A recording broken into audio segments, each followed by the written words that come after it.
Bismillahirrahmanirrahim. Assalamualaikum warahmatullahi wabarakatuh.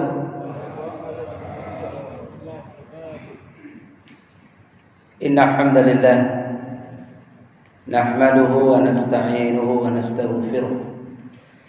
Asyhadu an la ilaha illallah wahdahu la syarika lah. Wa asyhadu anna Muhammadan 'abduhu wa rasuluhu la nabiyya ba'dah. Allahumma fassalli wa sallim wa barik ala sayyidina Muhammadin wa ala alihi wa ashabihi ajma'in, amma ba'du. Faqala Allah ta'ala fi kitabihil karim, a'udzu billahi minasy syaithanir rajim. Wa atimmul hajja wal umrata lillah wa tazawwadu fa inna khairaz zadi taqwa. Faqala an-nabiy sallallahu alaihi wasallam, al umratu ila al umrati yukaffiru bainahuma, al hajju mabruru laisa lahu jazaa'un ila al jannah. Sadaqallahul adzim wa sadaqa rasulul karim. Ma'asyiral muslimin wal muslimat, bapak-bapak, ibu-ibu, jamaah salat subuh rahimakumullah. Kembali kita bersyukur kehadirat Allah Subhanahu wa taala atas segala limpahan rahmat dan nikmat dari Allah.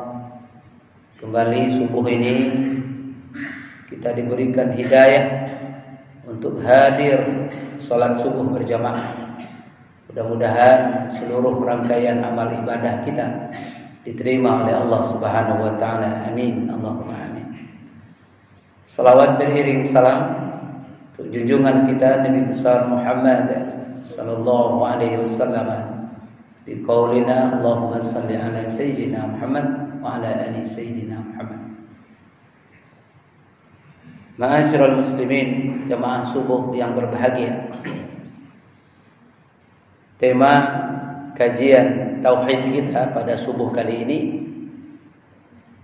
ada 5 keutamaan orang-orang yang berhaji karena Allah. Ini sudah berada di bulan Zulqa'dah. Kita maklum sudah berangkat menuju tanah suci, ibadah haji dari seluruh penjuru dunia, terutama Indonesia, wabil khusus Batam.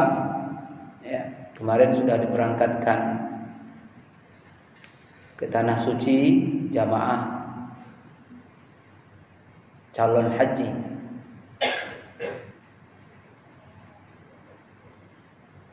Ada beberapa keutamaan yang diberikan Allah untuk orang-orang yang berhaji. Yang pertama, di dalam hadis dikatakan oleh Nabi sallallahu alaihi wasallam, keutamaan apa yang diberikan untuk orang yang berhaji ini? Ini kekuatan hati yang harus dimiliki oleh setiap jamaah haji, oleh setiap orang yang berangkat umrah. Kata Nabi sallallahu alaihi wasallam, orang yang pergi haji, orang yang berangkat umrah itu disebut oleh Rasulullah dengan duyufur rahman, tamunya Allah, tamunya yang maha rahman, yang maha penyayang, yaitu Allah Subhanahu wa taala. Tentu tidak ada di antara kita seorang hamba yang beriman kalau seandainya Allah jadikan kita tamunya.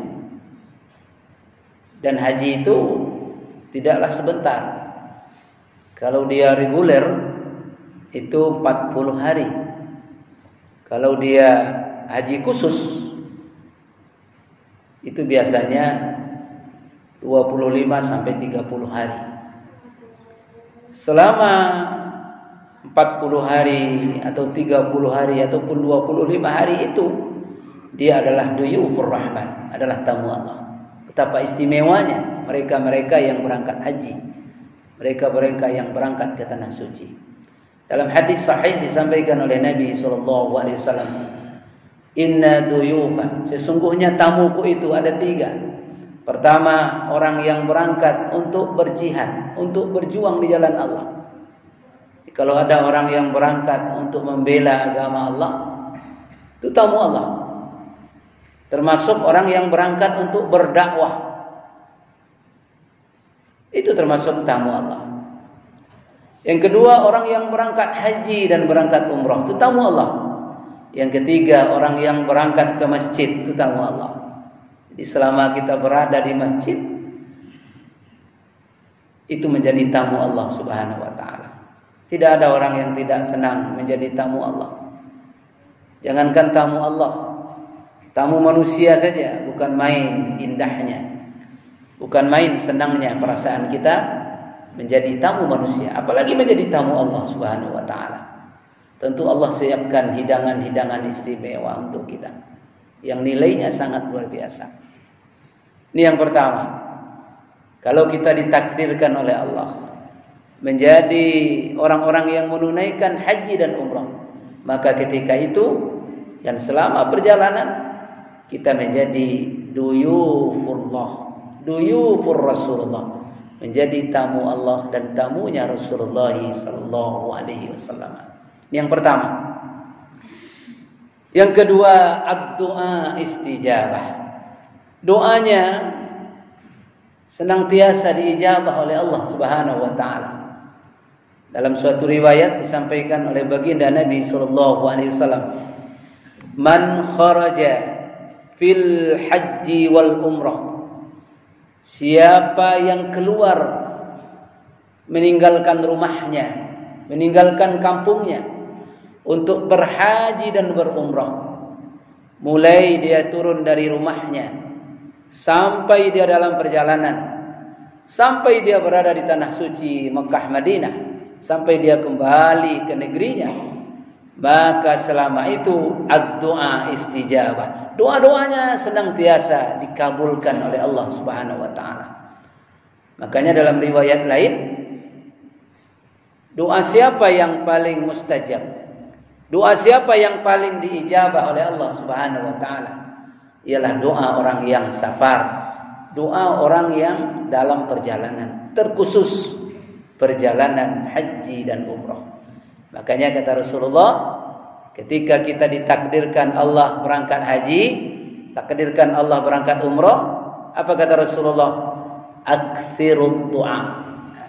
Banyak-banyaklah kita meminta, banyak-banyaklah kita berdoa kepada Allah. Ad-du'a fid dunya wal akhirah. Baik doa untuk urusan dunia maupun untuk urusan akhirat. Boleh. Kita punya usaha, punya perusahaan, kita berdoa perusahaan kita diberikan kelancaran, diberikan kemudahan, diberikan keberkahan oleh Allah. Boleh. Kita punya keluarga, didoakan keluarga kita. Boleh. Silakan.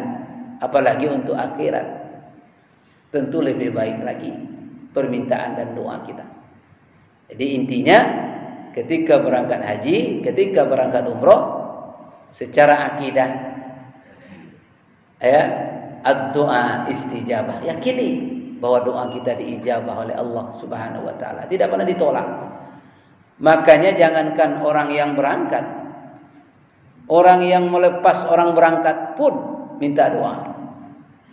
Biasanya kalau ada jamaah haji, jamaah umrah, kita ini minta didoakan di sana. Kenapa? Karena memang doa beliau itu sangat dikabul oleh Allah Subhanahu wa taala. Apalagi berdoa di tempat-tempat yang mustajab. Ya, kalau di Madinah misalnya di Raudhah, itu tempat yang mustajab berdoa. Kalau di Haram, di Mekah misalnya di Multazam, ada pintu, ya ada tempat dari Hajar Aswad sampai ke batas pintu Baitullah atau pintu Ka'bah, bahkan terbawa pintunya itu disebut dengan multazam, tempat yang mustajab untuk berdoa. Kemudian di maqam Ibrahim mustajab berdoa. kemudian di Hijr Ismail, kemudian ketika tawaf mengelilingi Ka'bah itu mustajab untuk berdoa. Kemudian ketika sa'i mustajab untuk berdoa. Terlebih-lebih yang paling mustajab ialah ketika wukuf di Arafah, ketika mabit di Muzdalifah, ketika bermalam di Mina. Oh, itu tempat-tempat yang mustajab untuk berdoa. Jamaah rahimakumullah. Jadi perbanyak berdoa. Dan silakan kita meminta untuk didoakan di sana. Silakan. Walaupun ya tidak tercatat, tidak dicatat, tidak apa-apa. Ya, ketika kita sampaikan, ya, doakan kami nanti di sana, doakan saya di sana. Ketika itu kita niatkan di hati kita doa apa yang kita minta. Mungkin tak diucapkan tapi ada di hati kita. Allah itu Maha tahu. Allah Maha mendengar walaupun bisikan hati seorang hamba. Sudah sampai itu insyaallah. Nanti ketika di sana tentu jamaah yang berangkat meminta kepada Allah, ya Allah, seluruh ya kaum muslimin muslimat yang menitipkan doa kepada hamba, semoga Engkau ijabah doanya ya Allah, sampai insyaallah. Kenapa? Allah itu kan Maha tahu. Allah Maha mengetahui. Dan Allah Maha mendengar bisikan hati seorang hamba. Ini yang kedua. Jadi doa sangat mustajab. Itu banyak-banyak berdoa. Jangan pernah berhenti berdoa kepada Allah.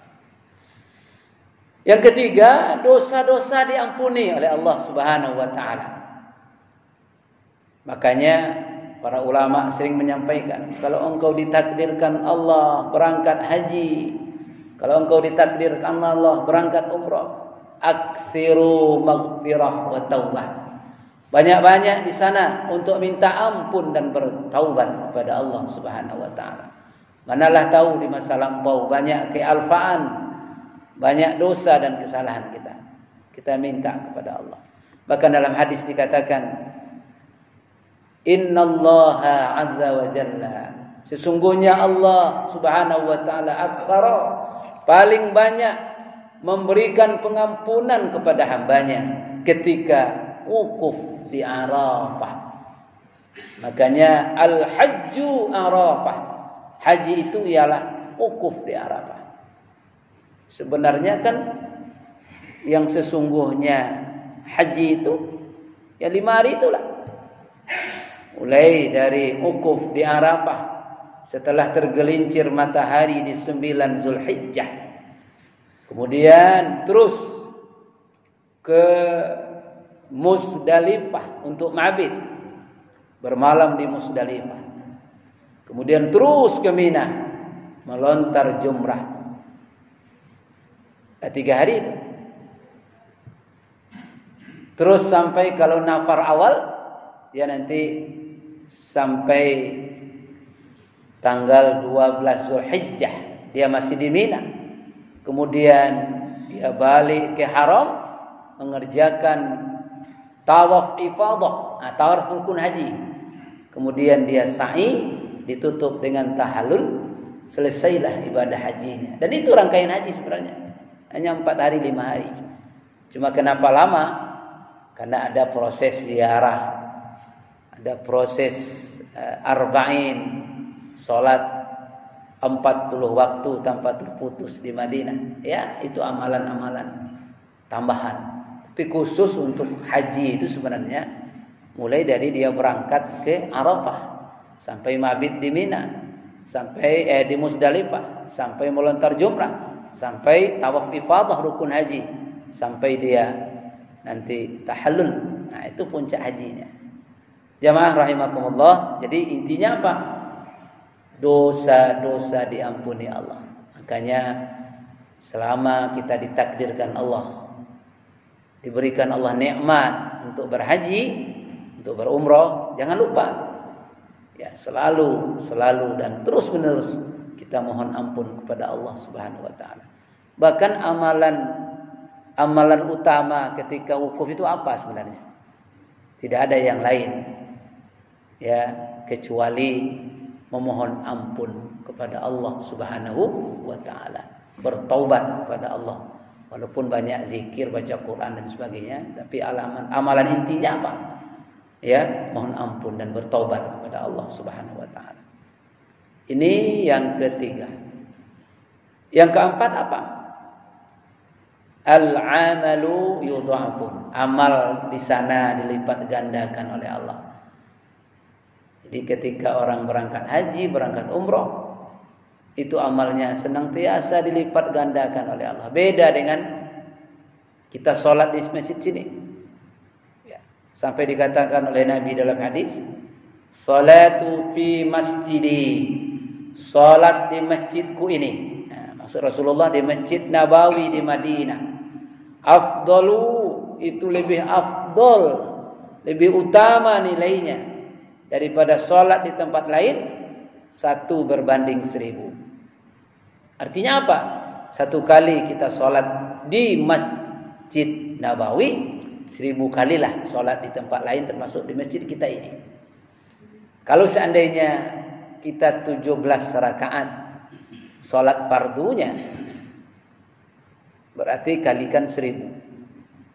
Begitu indahnya dan begitu lipat gandanya amal ibadah kita. Siapa yang tidak senang? Senang dan bahagia. Ilal masjidil haram, kecuali di masjidil haram. Salatu fi masjidil haram afdalu. Salat di masjidil haram itu lebih afdal, lebih utama daripada salat di tempat lain, 1 berbanding 100.000 kali. 1 berbanding 100.000 derajat. Subhanallah. Kalau 17 rakaat kali 100.000. Tambah lagi salat sunatnya malam, taubat, hajat, tahajud, witir, 17 rakaat lagi. Tambah lagi salat sunat rawatib, salat sunat yang mengiringi salat wajib. Tambah lagi salat jenazah selalu ikut. Tambah lagi salat sunat duha dan sebagainya. Tak terhitung. Kalikan 100.000. Begitulah keindahan-keindahan, keutamaan-keutamaan diberikan kepada orang yang berhaji. Makanya secara akidah, secara keimanan, senang dan bahagia orang yang berhaji dan berumrah. Terakhir, tidak ada balasan haji yang umrah, tidak ada balasan haji yang mabrur itu ilal jannah, kecuali surga dari Allah Subhanahu wa taala. Makanya ada hadis tadi, ya, hal hajju mabruru laisa lahu jazaa'un ilal jannah. Tidak adalah balasan haji yang mabrur kecuali hanya surga saja. Oleh karena itu berupaya mendapatkan haji yang mabrur, dimulai dengan wa atimul hajja wal umrata lillah. Sempurnakan haji dan umrahmu semata-mata dengan niat karena Allah Subhanahu wa taala. Tidak ada niat yang lain. Mudah-mudahan kita juga ikut berdoa semua jamaah haji dari seluruh penjuru dunia, khususnya jamaah haji yang sudah berangkat hari kemarin dari Batam dan hari ini sudah sampai di Madinah. Mudah-mudahan dijadikan Allah hajinya mabrur dan mabrurah. Dan yang akan berangkat mudah-mudahan juga diberikan Allah hajinya yang mabrur, dosanya diampuni, dan yang terpenting doa-doanya diijabah oleh Allah Subhanahu wa taala. Seluruh amal ibadahnya diterima oleh Allah Subhanahu wa taala. Dan bagi kita tentu selalu berdoa yang belum berangkat, ya Allah, berikan aku nikmat walaupun hanya 1 kali untuk menyempurnakan rukun Islamku yang kelima, menunaikan haji dan umrah ke tanah suci. Al-Fatihah. A'udzu billahi minasyaitonir rajim. Bismillahirrahmanirrahim. Alhamdulillahi rabbil alamin. Arrahmanir rahim, maliki yaumiddin. Iyyaka na'budu wa iyyaka nasta'in. Ihdinas siratal mustaqim. Siratal ladzina an'amta 'alaihim ghairil maghdubi 'alaihim waladdallin. A'udzu billahi minasyaitonir rajim. Bismillahirrahmanirrahim. Alhamdulillahi rabbil alamin. والصلاة والسلام على أشرف الأنبياء والمرسلين وعلى آله وصحبه أجمعين. اللهم اجعلنا حجتنا وعمرتنا عمرة مبرورة، وسعينا سعيا مذكورا، وذنبنا ذنبا مغفورا، وعملا صالحا مقبولا، وتجارة لن تبورا. اللهم اجعلنا من التوابين، واجعلنا من المتطهرين، واجعلنا من عبادك الصالحين. اللهم إنا نسألك سلامة في الدين والدنيا والآخرة. اللهم إنا نسألك رضاك والجنة، ونعوذ بك من سخطك والنار. اللهم اغفر لنا يا الله ذنوبنا ولوالدينا وارحمهما كما ربيانا صغيرا، وللجميع المسلمين والمسلمات والمؤمنين والمؤمنات الأحياء منهم والأموات، إنك سميع قريب مجيب الدعوات. آمين يا قاضي الحاجات. ربنا تقبل منا دعاءنا إنك أنت السميع العليم، وتب علينا يا الله إنك أنت التواب الرحيم. ربنا آتنا في الدنيا حسنة وفي الآخرة حسنة وقنا عذاب النار، وأدخلنا جنة مع الأبرار يا عزيز يا غفار يا رب العالمين. لبيك اللهم لبيك، لبيك لا شريك لك لبيك، إن الحمد والنعمة لك والملك لا شريك لك. وصلى الله على سيدنا محمد وعلى آله وصحبه وبارك وسلم، والحمد لله رب العالمين. تقبل الله منكم منا ومنكم تقبل يا كريم. السلام عليكم ورحمة الله وبركاته.